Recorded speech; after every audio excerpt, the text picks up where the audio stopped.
Selamat malam, saya Praditya Rodi 1651428. Saya di sini membuat video untuk tugas PRD. Saya akan menjelaskan Anda apa itu engineering. Jadi engineering adalah menurut KBBI penerapan kaidah-kaidah ilmu dalam pelaksanaan seperti perancangan, pembuatan konstruksi serta pengoperasian kerangka, peralatan dan sistem yang ekonomis dan efisien. Sedangkan menurut saya engineering adalah penerapan skill pada problem dalam bidang teknik untuk mencapai solusi atau penemuan. Dengan adanya rekayasa atau engineering, maka peradaban akan dapat berkembang dan berbagai teknologi yang berkembang pun akan memudahkan masyarakat dalam menjalani kehidupannya dan membantu dalam problem solving. Apa itu problem solving? Problem solving adalah pemecahan masalah, yaitu mencari solusi dari sebuah problem dengan cara meningkatkan skill atau dengan mencari tahu dari berbagai referensi yang ada. Saya akan memberikan Anda contoh beberapa hasil rekayasa engineer atau insinyur. Yang pertama, jembatan. Zaman dulu terdapat masalah transportasi antar darat yang terpisah oleh laut, sungai maupun danau. Sekarang dengan adanya jembatan, kita dapat menyeberangi sungai, laut dengan transportasi darat maupun jalan kaki. Yang kedua, mobile phone. Anda tahu dulu kita menelepon orang tuh menggunakan telepon rumah atau menggunakan telepon umum. Sangat tidak efisien. Anda hanya menelepon di tempat-tempat tertentu saja. Sekarang ada mobile phone. Anda dapat mengirim pesan, menelepon di mana saja. Dan mobile phone itu kecil, jadi mudah untuk dibawa. Selain itu terdapat fitur-fitur terbaru yang memudahkan Anda dalam berbagai hal seperti kamera, internet, dan games untuk refreshing. Yang ketiga ada robot pabrik pembuat mobil.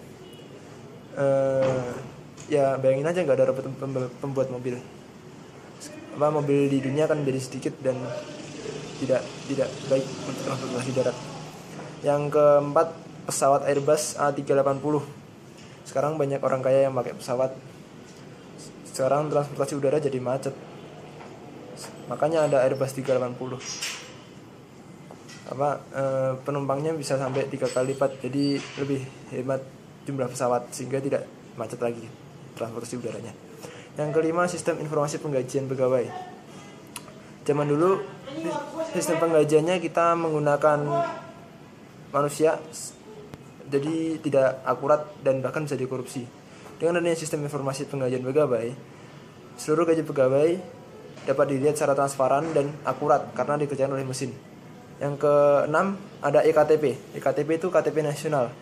Dulu waktu kita menggunakan KTP daerah, banyak sekali pemalsuan KTP yang dilakukan oleh teroris maupun penjahat lain. Dengan adanya EKTP, setiap masyarakat hanya mempunyai satu KTP dan itu diberi chip juga. Yang ke-7 ya, 7 robohen. Anda tahu orang yang cacat difabel yang tidak bisa bergerak, organ gerak atasnya. Ya, dengan adanya robohen, penderita difabel akan dapat melakukan gerakan-gerakan yang simpel seperti makan, minum, ya menulis belum bisa sih. Ya begitu, dengan harga yang murah dan mudah didapat. Kemudian yang terakhir ada brain computer interface.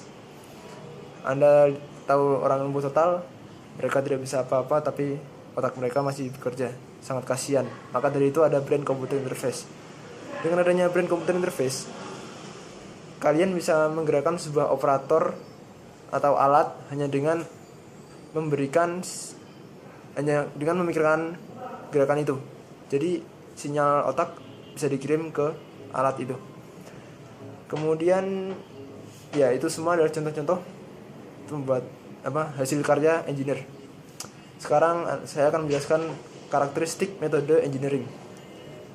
Karakteristik metode engineering ada 4, yaitu yang pertama, digunakan untuk menganalisa model dan memecahkan masalah.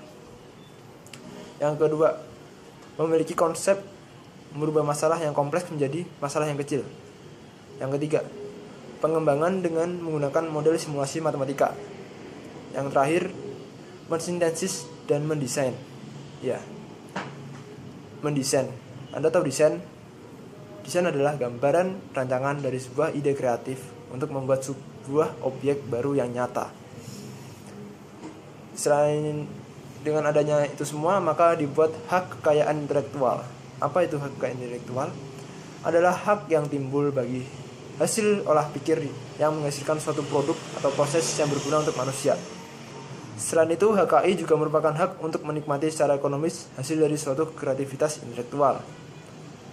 Jenisnya ada dua, hak cipta dan hak kekayaan industri, yang termasuk hak paten, hak merek, hak varietas tanaman, rahasia dagang, desain industri, dan desain tata letak sirkuit terpadu.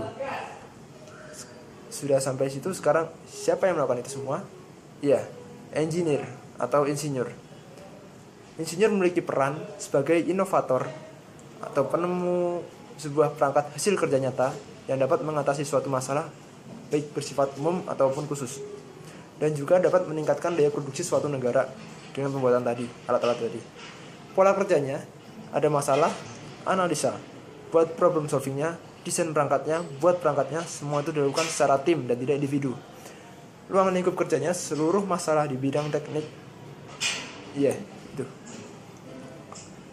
Kemudian insinyur yang baik menurut saya ialah yang jujur, memiliki etos kerja yang tinggi, kreatif, memiliki etika, tidak plagiat, tidak bekerja sebagai tim dengan dapat bekerja sebagai tim dengan baik dan mau selalu belajar karena ilmu itu tidak terbatas. Memiliki hard skill dan soft skill yang baik dan terus berkembang. Selain itu, dalam era globalisasi, insinyur di Indonesia dan dunia sekarang ini memiliki peluang yang sangat besar. Karena dalam era ini merupakan era yang sepenuhnya menggunakan teknologi-teknologi baru. Dan untuk saat ini masih banyak teknologi yang baru yang masih berkembang. Ini kesempatan Anda untuk berinovasi. Contoh yang masih berkembang adalah BCI, Brain Computer Interface, seperti yang tadi telah saya paparkan di atas. Selain itu, globalisasi sekarang menghilangkan batas teritorial, sehingga Anda bisa mengembangkan skill Anda dimanapun di seluruh pelosok dunia. Yang terakhir, saya punya cita-cita. Yang ingin saya raih adalah menjadi seorang inventor yang penemuannya sangat berpengaruh di dunia. Terima kasih. Oh, I just wanna take you anywhere that you